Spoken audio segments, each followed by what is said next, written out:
আল্লাহ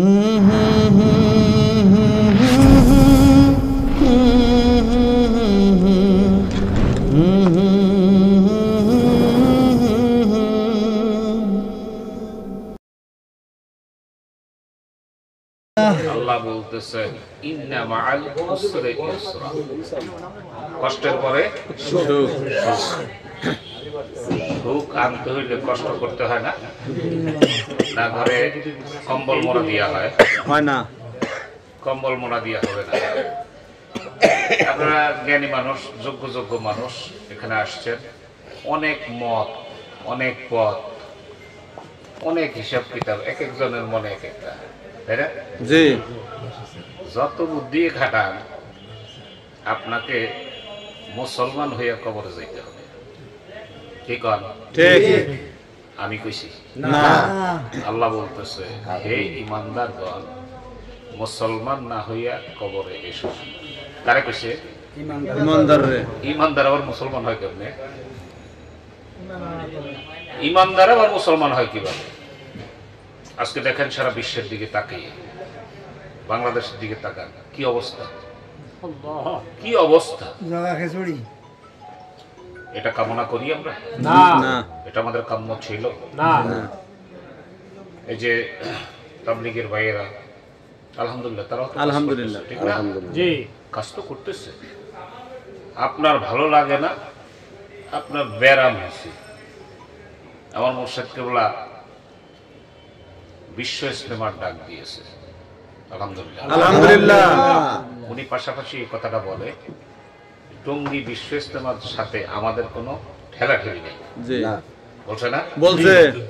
বলছে আমি বিশ্ব ইজতেমার ডাক দিয়েছি, এটা ওইটার চেয়ে একটু আলাদা। ইলমে শরীয়ত, ইলমে তরিকত, ইলমে হাকিকত, ইলমে মারফতের বিশ্ব ইজতেমা। তো টঙ্গী তুরাগ নদীর পারে যে বিশ্ব ইজতেমা হয়, তার সাথে আমাদের কোনো ঠেলাঠেলিও নেই, ধাক্কাধাক্কিও নেই, আমরা ওইটার মধ্যে রাজি আছি, আলহামদুলিল্লাহ আলহামদুলিল্লাহ।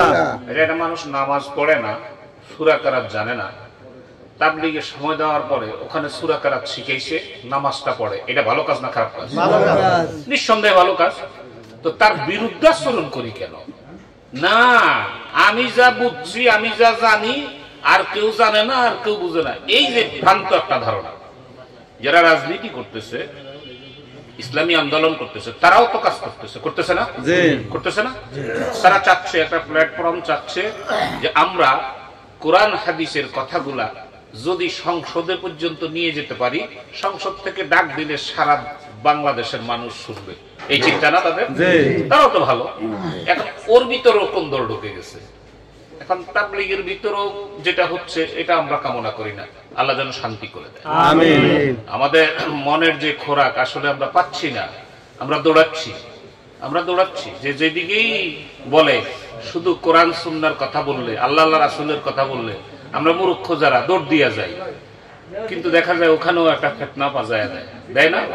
ভালো যেটা সেটা আমরা গ্রহণ করব, মন্দ যেটা সেটা বর্জন করব।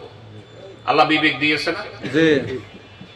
দেখেন আমরা তরিকতের লাইনে একজন মানুষকে মানি, এদিকে আমাদের মন মতে মানি না কোরআন হাদিসের ভিতরে? কোরআন শরীফে বায়াতের কথা আছে নি? আছে। কোরআন শরীফের যে বায়াতের কথা আছে, আপনি যে তার বিরুদ্ধাচরণ করলেন, আপনি তো কোরআনের বিরুদ্ধে কথা বললেন। ঠিক। আপনার এই বুদ্ধি দিছে কেটা? এটা তো আপনার মরার বুদ্ধি। আপনার শেষ হওয়ার একটা লাইন হয়েছে। হাদিস শরীফে আসেনি? বায়াতের কথা আছে? আছে। খারাপ কি হইল? তরিকত তো রাস্তা, তরিকত তো রাস্তা, পথ, ঠিক না? তা আমরা তো নামাজের সময় কই ইহদিনাস সিরাতাল মুস্তাকিম, আমার সিরাতাল মুস্তাকিম, এটা সহজ পথ দাও। কার কাছে বলি? আল্লাহর কাছে। তো মুখে বলি, কাজে পরিণত করি না, এটা কি বলা হইল?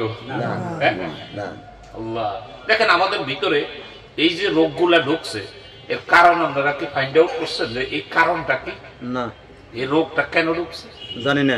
রোগ ঢুকছে হইছে আমাদের কলবে অসুখ হইছে। কি হইছে? অসুখ হইছে। দেহের অসুখ হইলে মানুষ ডাক্তারের কাছে যায়, কলবের অসুখ হইছে, তারও তো একটা ডাক্তার ছিল, আছে না? গেছি, বুদ্ধি খাটাইছি, শুধু জ্ঞান খাটাইছি। এত জ্ঞান আমাদের যে আমাদের জ্ঞানের চোটে আর কাউকে মানুষ মনে হয় না। আপনাদের কি কম, আমারও এই রোগ ছিল। আমার পীর বিরোধী একটা রোগ ছিল খুব। পীর করে দেখলেই কয় না নুরানি চেহারা, হুজুর করে কয় না নুরানি চেহারা, হুজুরের চেহারাটা নুরানি কয়নি, আলেম ওলামা দেখলে কয় না। আমি এই আল্লাহ মাফ করে দেখ, আমি ওই এক লোকের সাথে তক্র করতে যাই আজ থেকে 37 বছর আগে। আমি তো নুরানি চেহারা তো ওই পরের বাড়ি খায় টেহা লাগে না, বুঝছেন? এই ধারণাটা ঠিক ছিল না। তো তখন পীর টেস্ট করতে গেছি। আচ্ছা, আমার মতো মানুষ পীর টেস্ট করা সম্ভব, কিন্তু ওই যে মনের ভিতরে যেটা ঢুকছে, পীর টেস্ট করতে যাই পরে নিজেই টেস্ট হয়ে গেছে। আলহামদুলিল্লাহ, বুঝছেন? আপনারা তো ভালো মানুষ, ভদ্র, আমি খুব একটা ভদ্র ছিলাম না। আপনারা তো জান হুজুরের কথা শুনেন চলে আয়। তবে একটা জিনিস আমার জীবনে আমি করেছি, যেটা শুরু করছি ওটা শেষ না দেখা পর্যন্ত ছাড়িনি। আলহামদুলিল্লাহ। আমার এই একটা রোগ আছে, এই রোগটা খুব সাংঘাতিক খারাপ রোগ, বুঝছেন? যেটা ধরছি ওটা শেষ করছি। যে এর ভিতরে কি আছে আমার জানতে হবে, আমার বুঝতে হবে। আমি 1986 এ চিল্লা দিয়েছি, আমি চিল্লার সাথে, আমি জোরের সাথে, নেশাবের সাথে। ওর বিরুদ্ধে আচরণ আমি করি না, কারণ ওইটাও ভালো। তবে ওইটা মাসনুন দোয়া, কালাম, নামাজ, কালমা, শরীয়তের কিছু বিধিবিধান প্রাথমিকভাবে আমরা যারা এখন স্কুল কলেজে পড়তে পারিনি, তারা ওখানে গেলে অনেক কিছু শিখতে পারে, পারে না? আমি কি তার বিরুদ্ধে কইলাম? না, বিরুদ্ধে তো বললাম না। তো তুমি বিরুদ্ধে কও কে? তুমি বিরুদ্ধে কও এই জন্য তুমি না যাই না এই কথা কও। মুখস্থ কথা আমরা বলি না, মুখস্থ কথা মানিকগঞ্জের পিসাব আমাদেরকে শিখায় নাই। টঙ্গী বিশ্ব ইজতেমা শেষ হওয়ার পরে বিশ্ব ইজতেমা থেকে ওরা চিন্তা করলো যে মানিকগঞ্জের পিসাব শুনলাম এত বড় 100% একজন শিক্ষিত মানুষ, একজন শিক্ষিত পীর, BA honours, MA, MM, FM, Kamil, double first class, LLB, Dhaka university, বহু পদের লেখাপড়া। আবার উনি ডক্টরেট করেছেন ফিকহ হানাফির উপরে ঢাকা ইউনিভার্সিটি থেকে, আলহামদুলিল্লাহ। আবার উনি অন্যতম চিকিৎসা বিজ্ঞানী। তো ওনার মতো একটা শিক্ষিত মানুষ, উনি কওমি লাইনে লেখাপড়া করেছে, আলিয়া লাইনে লেখাপড়া করছে, আবার ঢাকা ইউনিভার্সিটি করছে। এবার কোন ধরনের পিসাব? উনি তো বেশ কম করার কথা না, যাইয়া দেখি জ্ঞানী মানুষ যারা, তারা দূর থেকে মুখস্থ কথা বলে না। আমাদের মতো মূর্খ যারা, তারা দূর থেকে শুধু মুখস্থ কথা কই। তো টঙ্গী বিশ্ব ইজতেমা থেকে যারা দায়িত্বশীল ছিল, দায়িত্বশীলের মধ্যে কয়েকজন মানিকগঞ্জ দরবার শরীফে বিশ্ব ইজতেমার স্টেজে গেছে, আলহামদুলিল্লাহ। আলহামদুলিল্লাহ। তারা ওখানে আলাপ আলোচনা শুনেছে, নিজেরাও আলাপ আলোচনা করেছে, করে শেষ পর্যন্ত তারা স্বীকৃতি দিয়ে আসছে যে মানিকগঞ্জের বিশ্বাস যে বিশ্ব ইজতেমা ডাক দিয়েছে ওনারটা সঠিক, আলহামদুলিল্লাহ। এবং এখানে অনেক কিছু শিকার আছে, আলহামদুলিল্লাহ। ইলমে শরীয়ত, ইলমে তরিকত, ইলমে হাকিকত, ইলমে মারফতের বিশ্ব ইজতেমা, জানা, মানা, বুঝা, দেন খেয়ালের মাধ্যমে, আলহামদুলিল্লাহ। আলহামদুলিল্লাহ। এলেম তো বিশাল, এলেমের প্রখরতা, এলেমের বিশালতা আপনি কয়টা জানেন? মাহবুব সুবহানী কুতুবে রাব্বানী সৈয়দ মহিউদ্দিন আব্দুল কাদের জিলানী রাহমাতুল্লাহ আলাইহি, নাম শুনছেন না? জি। উনি কি আমনের তেমতে কম বুঝতো? হ্যাঁ, ওনার কিতাবে লিখেছে এক আয়াতের 1400 মানি। কত মানি? 1400। আমি যদি আজ একটা আয়াতের একটা মানি বাইর করে দিতে পারি, আমার পাশে তো মানুষ থাকতে পারবে না, এটা আমি জানি। তো তুমি একটা জানছো, আরো 1399টা বাকি। আর মানিকগঞ্জের আল্লাহ কুতুব বলতেছে আরো বেশি আছে, আলহামদুলিল্লাহ। আলহামদুলিল্লাহ। সুতরাং আমরা নিজেরা সংশোধন হয়ে যাই। কি হই? সংশোধন হয়ে যাই। সংশোধন হওয়ার জন্যই আমরা ওখানে গিয়েছি। আপনাদের দেশে এই যে ড্রাগ এডিক্টেড এরকম লোক আছেন, আছে, তাদেরকে ঠিক করার জন্য একটা সংশোধনী ঘর আছে না? আছে। ওটার কি করে? রিহাব না? রিহাবে ভর্তি করছে। কারণ হচ্ছে কি, ও এডিক্টেড হয়েছে। আমরাও কোনো না কোনো জায়গায় এডিক্টেড হয়ে গেছি, আমাকেও সংশোধনাগার দরকার। আমি অনেক ঘুরে ফিরে আমি দেখছি যে আমার যে ধরনের সমস্যা, এই সমস্যা সমাধান করার জন্য অনেক জায়গা খুঁজে দেখছি যে এই সংশোধনাগারটা উত্তম। আলহামদুলিল্লাহ আলহামদুলিল্লাহ আসতে কইেন, আলহামদুলিল্লাহ সুবহানাল্লাহ আলহামদুলিল্লাহ এগুলি আসতে কইেন। এগুলি যদি মানুষ শুনে তাহলে কিন্তু সমস্যা হইতে পারে। কি কর সুবহানাল্লাহ কর, সুবহানাল্লাহ নেক হইছে না গুনাহ হইছে? কি পরিমাণ হইছে? একবার যদি সুবহানাল্লাহ বলে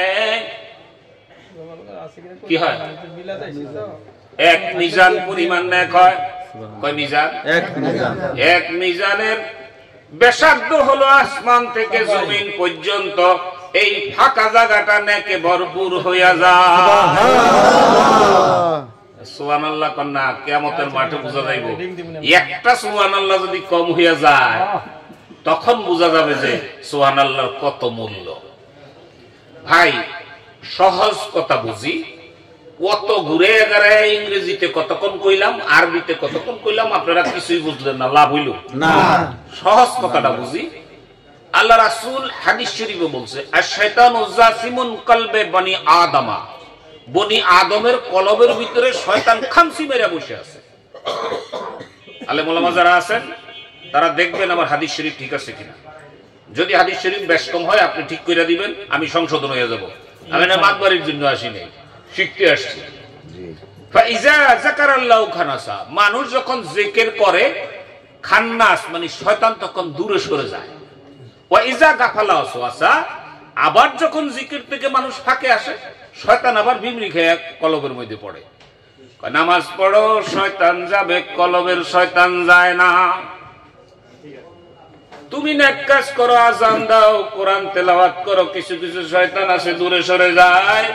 কলবের শয়তান দূর করতে হইলে আল্লাহ কোরআনুল কারীমের মধ্যে ঔষধ বাতাইয়া দিয়েছে। আলা বিযিকরিল্লাহি তাতমাইন্নুল কুলুব, লা ইলাহা ইল্লাল্লাহ, লা ইলাহা ইল্লাল্লাহ, লা ইলাহা ইল্লাল্লাহ, লা ইলাহা ইল্লাল্লাহ মুহাম্মাদুর রাসূলুল্লাহ সাল্লাল্লাহু আলাইহি ওয়াসাল্লাম। এই কলবের শয়তান দূর করতে হইলে ঔষধ একমাত্র আল্লাহর নামের জিকির। এজন্যই তো ইসলামের পঞ্চম খুঁটির সর্বপ্রথম খুঁটির নাম হইছে কালেমা লা ইলাহা ইল্লাল্লাহ। লা ইলাহা ইল্লাল্লাহ দিয়া পবিত্র হইয়া দ্বিতীয় রোকনে পদার্পণ করো। দ্বিতীয় রোকনটার নাম হইছে কালেমা। প্রথম কি? কালেমা। কালেমা। দ্বিতীয়টা হইছে নামাজ। দ্বিতীয়টা কি? নামাজ। কালেমা, নামাজ, রোজা, হজ, যাকাত। আলহামদুলিল্লাহ, আলহামদুলিল্লাহ। তাহলে কলেমা আগে আইলো কে? নামাজ আগে না আইসা কলেমা কেন আগে? কলেমা দিয়ে তো আপনাকে পবিত্র হইতে হবে। কথা বুঝছেন? আপনি যেটা সিস্টেম আছে সেই সিস্টেম অনুযায়ী আপনি চলবেন। আপনার বুদ্ধিতে হবে না, হবে না। কোরআন সুন্নাহর বাইরে আপনি জ্ঞান খাটাইবেন, আপনার জ্ঞান আপনাকে শেষ করে দিবে। ওযু অবস্থায় যদি বায়ু পথে বায়ু যায়, ওযু থাকে না? থাকে না। এই মুখ দিয়ে 3 গ্লাস পানি খাইলাম, ভাত খাইলাম 1 গামলা, ওযু যাইলো না। ডেকুর মারলাম, যাইলো না। কয় বাতাস পিছন দিয়ে গেছে, ওযু ওযু এখন কি করতে হইব? আবার ওযু করতে হইব। আচ্ছা, উচিত তো আমার মনে হয় এটা জ্ঞানের কথাটা, কত সুন্দর জ্ঞানের কথা। তো বাতাস যে দিক দিয়ে গেছে, যাওয়ানোর কারণে ওযু গেছে, তাহলে ওই জায়গা ধুইতে হয়? জি, ওই জায়গা ধয় না। কি মনে হলো কম তো? আমনে বুদ্ধি খারাপ, এটা কেমন ওযু গেল, জেন্দি গেল, হ্যান্দি দিতে হইব। কিন্তু আপনার কথা তো হবে না। আপনার কথা হবে না। ওযু ভঙ্গের কারণ জানতে হবে এবং ভঙ্গ হইলে কিভাবে ওযুটা আবার পরিপূর্ণ করতে হবে সেই নিয়মও জানতে হবে। এটা আপনার বুদ্ধিতে হবে না। এখন আপনার কলবে অসুখ হইছে, আপনার কলবে অসুখ হইছে, আপনি চিকিৎসা না করলে তো অসুস্থতা আরো বাইরে যাইব। আমার মানিকগঞ্জের আল্লাহর কুতুব কয়, ওই অসুখটাই সবচেয়ে বড় যেটাকে ছোট মনে করে চিকিৎসা করে না। কোনটা বড়? কথা বুঝেন নাই? ওই অসুখ সবচেয়ে বড় যে অসুখ ছোট মনে করে চিকিৎসা করে না, ওইটা বড় অসুখ। সগীরা গুনাহকে, ছোট গুনাহকে ছোট মনে করে যদি কোনো ব্যক্তি ওই গুনাহটা করে, এটা কবিরা গুনাহ হয়। জানেন এই মাসালা? সগীরাকে সগীরা মনে করে করলে কবিরা গুনাহ হয়। অসুস্থতা ছোট মনে করে চিকিৎসা করলে না, এটা বড় অসুখের রূপান্তরিত দিতে হবে। আমাদের কলবে ঝামেলা হইছে, চিকিৎসা নাই। আল্লাহ রাসূল হাদিস শরীফে বলছে, আলা ইন্না ফিল জাসাদি মুদগাতুন ওয়া ইযা সালুহাত সালুহাল জাসাদু কুল্লুহু ওয়া ইযা ফাসাদাত ফাসাদাল জাসাদু কুল্লুহু আলা ওয়া হিয়াল কালব। সুবহানাল্লাহ। মানব দেহের ভিতরে এক খণ্ড গোশতের টুকরা আছে, যে গোশতের টুকরাটা পবিত্র হইলে তার দেহটা পবিত্র, ওই গোশতের টুকরাটা যদি অপবিত্র থাকে তাহলে তার সারা দেহটা অপবিত্র। সাবধান সাবধান, ওই গোশতের টুকরাটার নাম হইছে আলা ওয়াহিয়াল কালব। সুবহানাল্লাহ। তাহলে আপনার বুদ্ধিতে এই পর্যন্ত তো কাজ হলো না। যারা এই অন্তঃকরণকে পরিশুদ্ধ করেছে, এই আত্মাকে শুদ্ধ করেছে, পবিত্র করেছে, ওই রকম লোকের সহবতে যাইয়া উনার দেওয়া নিয়ম অনুযায়ী আপনাকে সকল কিছু লালন পালন করে আপনাকে এটা পরিশুদ্ধ করতে হবে। ডাক্তারে বলছে অসুস্থ হয়েছে বাচ্চা, অবস্থা খুব খারাপ, ডাক্তারের কাছে গেছে, সিরাপ দিচ্ছে, কইছে জাকাইয়া খাওয়াইয়া। কি কইরা খাওয়াইতে কইছে? এখন খাওয়াইয়া বাচ্চারে জাকাইছে। বাচ্চা সুস্থ হইছে না আরো অসুস্থ হইছে? বাচ্চার অবস্থা খুব খারাপ, বা ডাক্তার সাহেব অবস্থা বেশি ভালো না, কি ওষুধ দিছেন? এই যেটা দিয়েছি নিয়ম অনুযায়ী খাওয়াইছেন নি? হ্যাঁ। কেমনে কেমনে খাওয়াইছেন? খাওয়াইয়া বাচ্চারা জাকাইছি। কারে ওষুধের বোতল জাকাইতে গেছি, বাচ্চা জাকাইছেন? এটা তো মরে নাই, এই তো বিষয়। আমগো কাম সব উল্টা। আমাদের কাজ কি? উল্টা। আমরা কি সঠিক আছি? আমরা আসলে আমাকে মস্তিষ্ক, আপনার গোটা ভালো আছে, আমারটা ঠিক নেই। আজকে একজনকে বললাম নামাজ পড়েননি, শুধু মোসরামুসরি করে, তার মানে মুসলের অবস্থা বুঝছেননি? অবস্থা কি?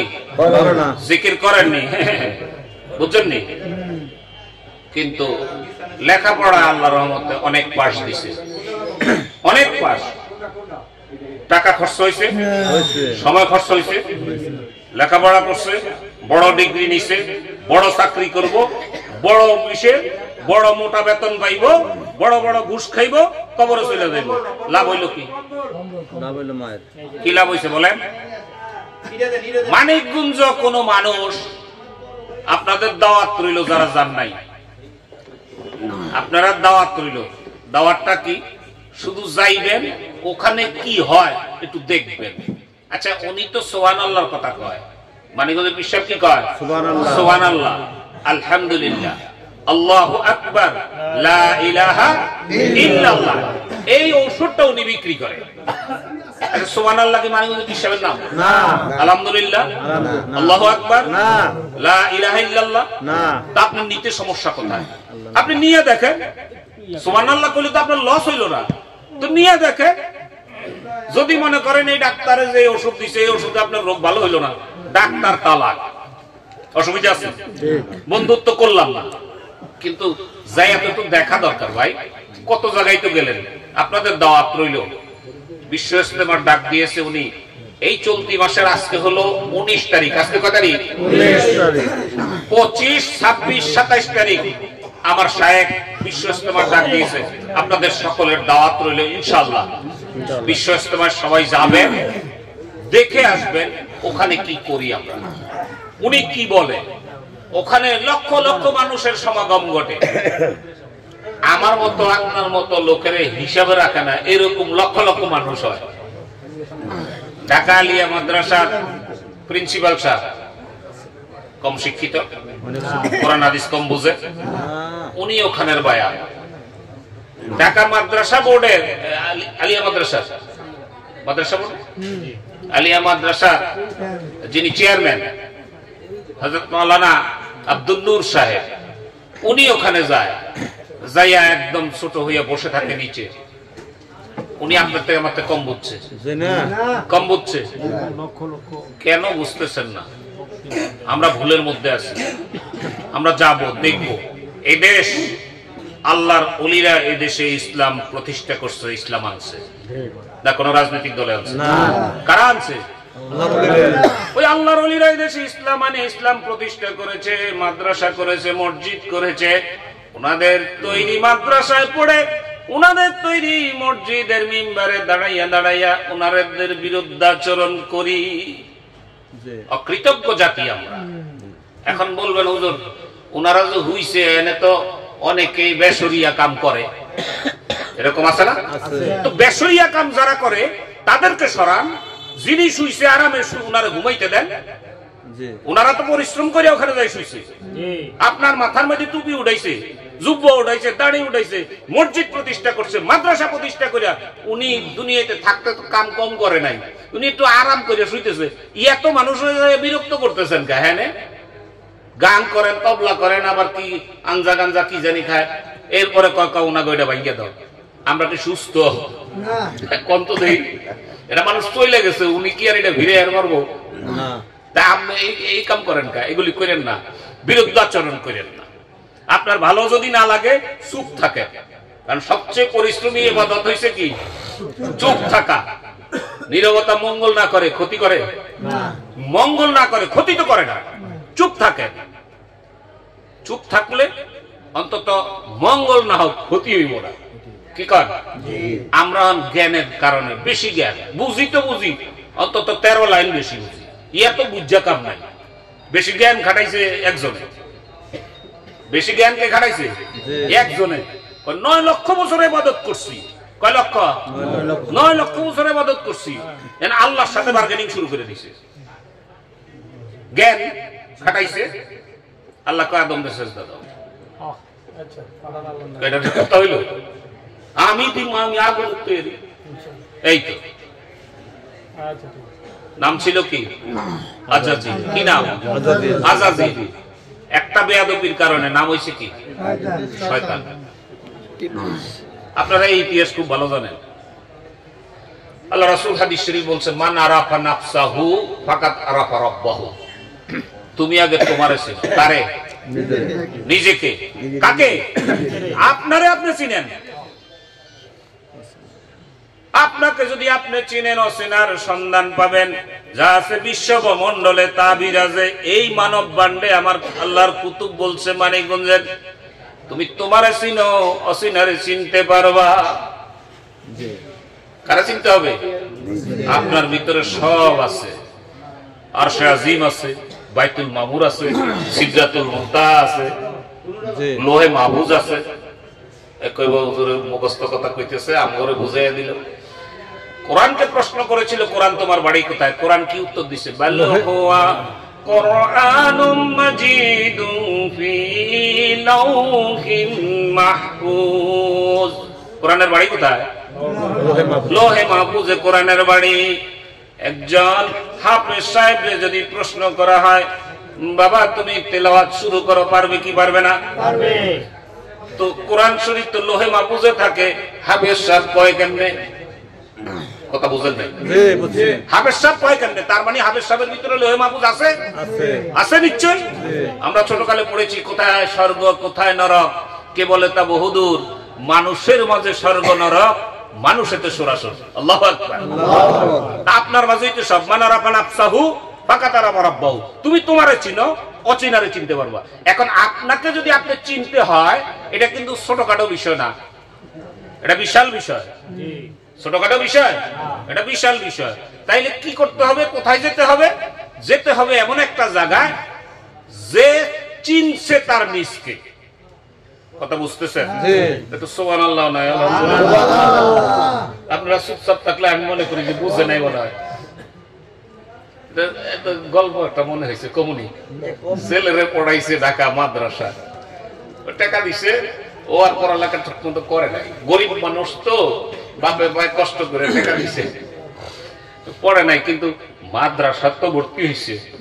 আউযুবিল্লাহি বিসমিল্লাহ তো জানে, তেলাওয়াত তো জানে, সূরা কেরাত, নামাজ তো পড়াইতে পারে। দেশে গেছে, কয় যে ছেলেটা যখন আইছে একটু নামাজটা পড়ানোর পরে আমগরে একটু নসিহত করবো। ঢাকা থেকে পইরা যদি কেউ দেশে যায়, এরকম আবদার করে না? ছেলেরা অনেক বড় পাশ দিয়ে আইছে, বাবা তুমি আমাদেরকে কিছু কও। ফজরের সময় জিজ্ঞেস কয় যে বাবা নামাজটা তুমি পড়াও, অনেকদিন পরে আইছো দেশে, নামাজ পড়াইতে সমস্যা নাই, সূরা কেরাত পারে তো। তাই মসজিদের মিম্বরে বসাইছে, কয় যে তুমি দুই চারটা কথা কও। তো ছেলে ওয়াজ করতেছে, আউযু বিল্লাহি মিনাশ শাইতানির রাজীম, বিসমিল্লাহির রহমানির রহিম। আপনারা বুঝছেন নি? জি বুঝছেন নি? উনি মিম্বরতে নাইমা গেছে, আউযু বিল্লাহি বিসমিল্লাহ জিগাইলো, আমগরে কইছি বুঝছিনি, আমরা কইছি বুঝছি, বলা যায় নাইমা গেল গা, আমগরে কিছু কয় না।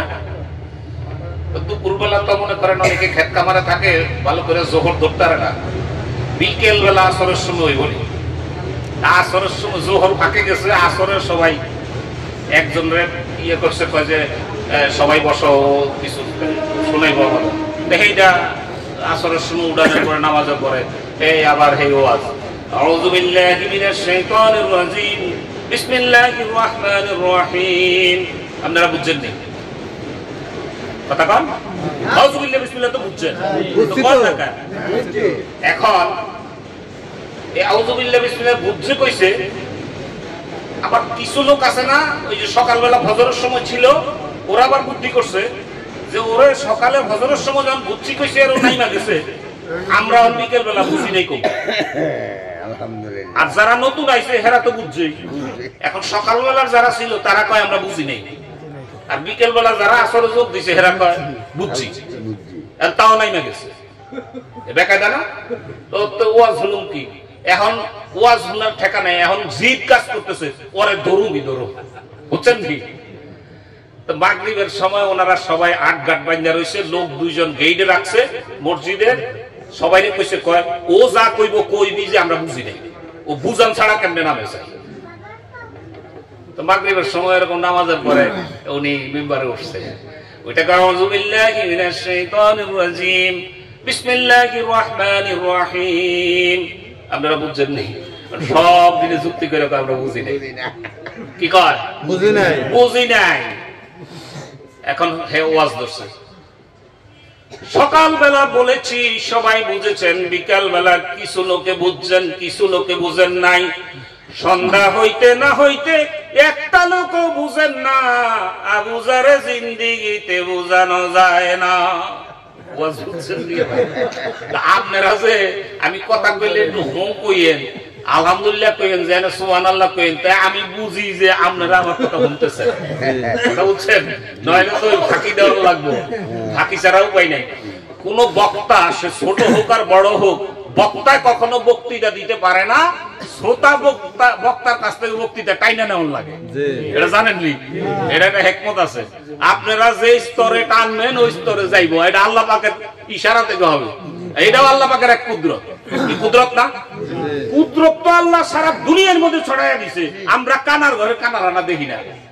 আল্লাহ তো কোরআনুল কারীমে বলছেন, ফাবি আইয়ালাই রাব্বিকুম মা তুকাজ্জিবান, কোন নিয়ামত অস্বীকার করবা? সবই তো নিয়ামত। যে কথা বলতেছিলাম, আপনি আপনাকে চিনতে হবে, আপনাকে চিনতে হইলে একজন চিন্নেওয়ালা জান্নেওয়ালার সহবতে যাওয়া লাগবে, কথা বুঝেন না? এখন আপনি ডাক্তারি পড়বেন, আপনি যদি কমার্সে ভর্তি হন ডাক্তারি হইব। এখন আপনি ব্যাংকে চাকরি করবেন, আপনি যদি ব্যাংকে চাকরি ধরছেন, আপনি যদি এগ্রিকালচারে ভর্তি হন হইব? হবে না। যে কোনো কিছুর একটা লাইন আছে, সিস্টেম আছে। রিক্সা চালান শিখবেন কার কাছে যাইয়া? কাপড় দোকানদারের কাছে।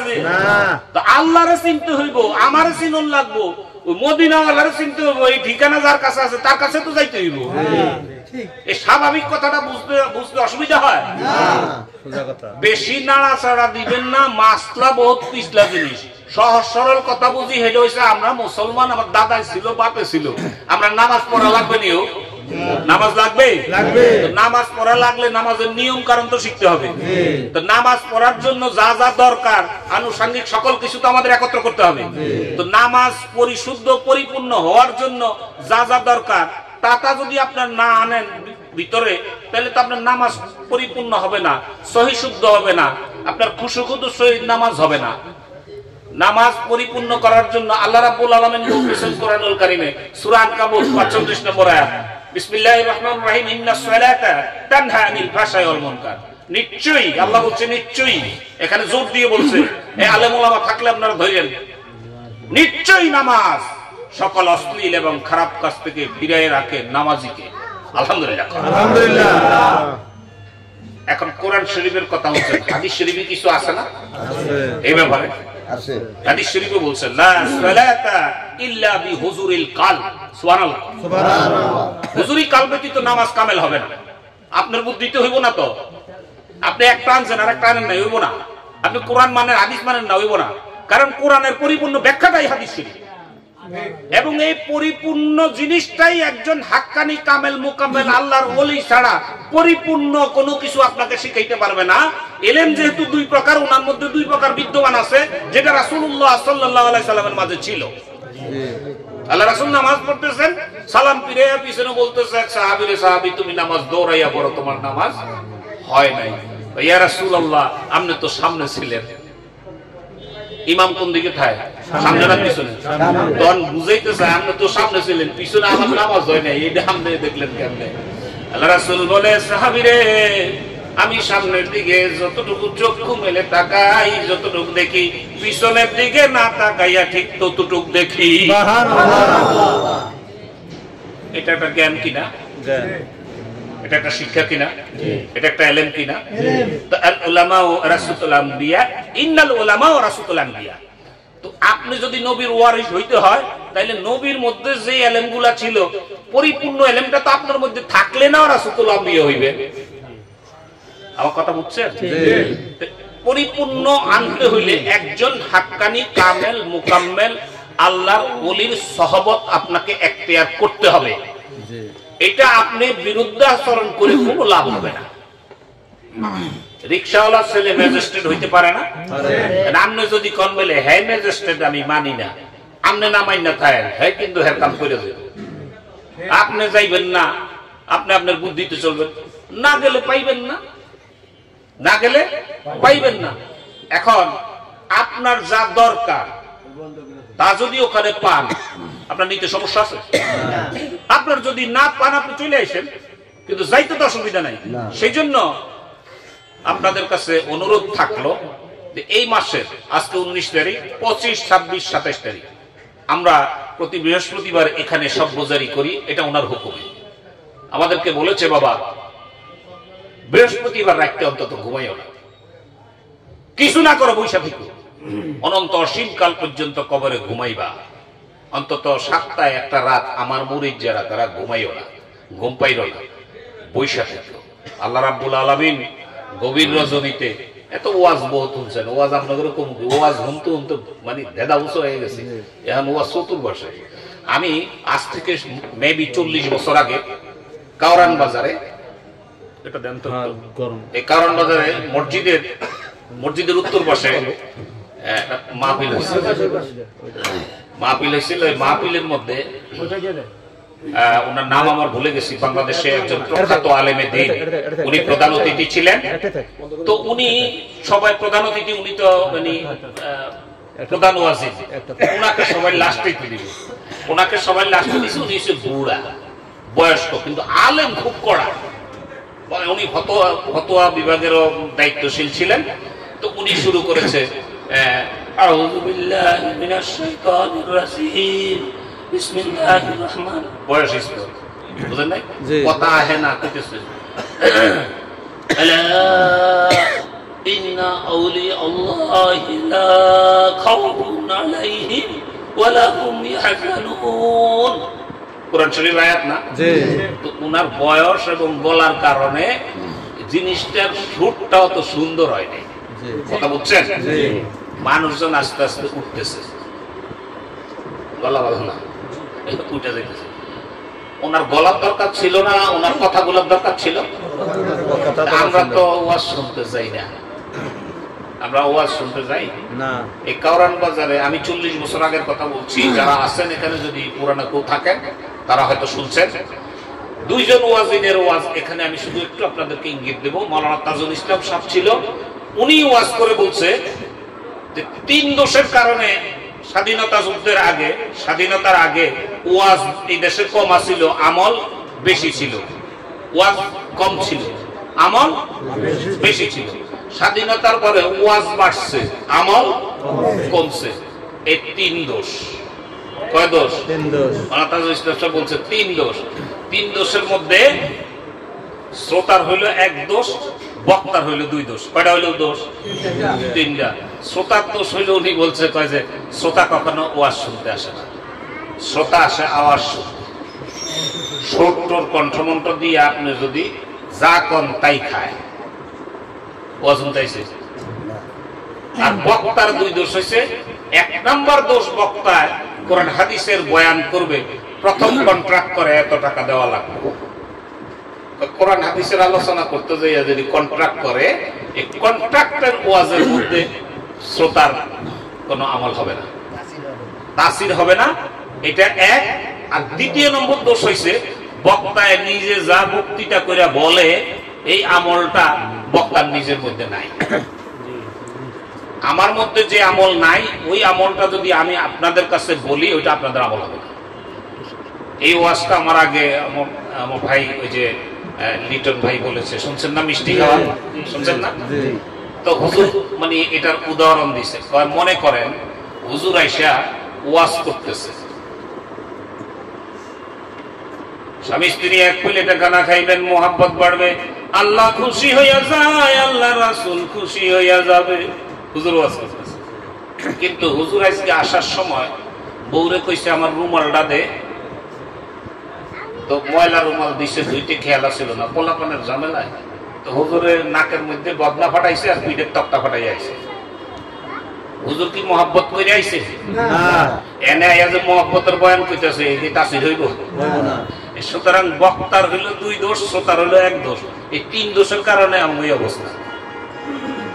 আর সব দোষ পরিপূর্ণ হয়ে যাইত তার যদি ভিতরের যে যন্ত্রটা, এটা ঠিক হয়ে যাইত। কথা বুঝেন নাই? সব দোষ ঠিক হইতো যদি ভিতরটা ঠিক হইতো। এই ভিতরের কাজটাই হাক্কানি কামেল মুকাম্মেল আল্লাহর ওলিরা করে। মানিকগঞ্জ দরবার শরীফের আমার শায়েখ, আমার মুর্শিদ, এদেশের শ্রেষ্ঠ আলেমেদের মধ্যে আলেমে দ্বীন আমার মুর্শিদ কিবলা, উনি দরবারে বসে এই কাজটাই করেন। আপনার ভিতরের চিকিৎসাটা উনি করেন। আলহামদুলিল্লাহ। আলহামদুলিল্লাহ। আপনারা আমার কথা মনে বুঝেন না। আজকে কি হয়েছে আপনাকে? আপনারা হুহা কইেন। ও দেরি হয়ে গেছে বলে আমি তো কথা শুরু করলে 20 মিনিট হয় না, আমার মাফ করে দিয়ে। আপনাকে অনেক দেরি হয়ে যাইতেছে, অনেকে বাসা বাড়িতে যাইবেন। আপনাদের কাছে আমার অনুরোধ, আপনারা হুজুরের কাছে যাইতে যাইতে এই পর্যন্ত আল্লাহ হায়াত বাড়ায় দেয়, দোয়া করি। যদি চইলা যান, আমিও তো চলে যেতে পারি, কালকে জানাজা হইতে পারে, পারে কিনা? তো সেজন্য আপনাদের কাছে একটা ওষুধ উনি যা বিক্রি করে আর কি, এটা আপনার কাছে বেঁচে যায়। হুজুর বলছে 2 বেলা আল্লাহর নামের জিকিরটা করবেন। এটা আমার কথা না, হুজুরের কথা না, এটা কোরআনুল কারীমে আল্লাহ বলছে বিসমিল্লাহির রহমানির রহিম বিল গুদুবি ওয়াল আসাল, সকাল এবং সন্ধ্যা আল্লাহ বলছে আল্লাহর নামের জিকির করার জন্য। তো হুজুর জিকিরের সিস্টেমটা বাতাই দিছে। চক্ষু বন্ধ করে কপাল হইতে নাক বরাবর দৃষ্টি রাখবেন, দৃষ্টি সরাবেন না। এখন খেয়াল করবেন, আমি মরে গেলাম, আমারে দুয়ারে বাইর করছে, আমারে গোসল দিতেছে কাপড়ে জড়াইয়া, আমার জানাজা হইয়া এখন কবরে নিব। কবরের পশ্চিম পারে আমার খাটটা রাখছে। আমি চিন্তা করতেছি যে অন্ধকার কবরে আল্লাহ ছাড়া কোনো গতি নাই, জনাবে মুহাম্মদ রাসূলুল্লাহ সাল্লাল্লাহু আলাইহি সাল্লাম ছাড়া শাফায়াতকারী কেউ হবে না। আপনি 5 বার দুরূদ শরীফ পড়বেন, মুখে দুরূদ পড়বেন, মনে মনে মানি খেয়াল করবেন যে দুরূদ ও সালাম আমি মদিনার রওজায় পাঠাইতেছি। আস্তাগফিরুল্লাহ 11 বার পড়বেন, মুখে আস্তাগফার বলবেন, মনে মনে মানি খেয়াল করবেন আমার বিগত জীবনের গুনার জন্য ক্ষমা চাইতেছি। সুবহানাল্লাহ 100, আলহামদুলিল্লাহ 100, আল্লাহু আকবার 100। 3টা কথার একটা মানি খেয়াল করবেন।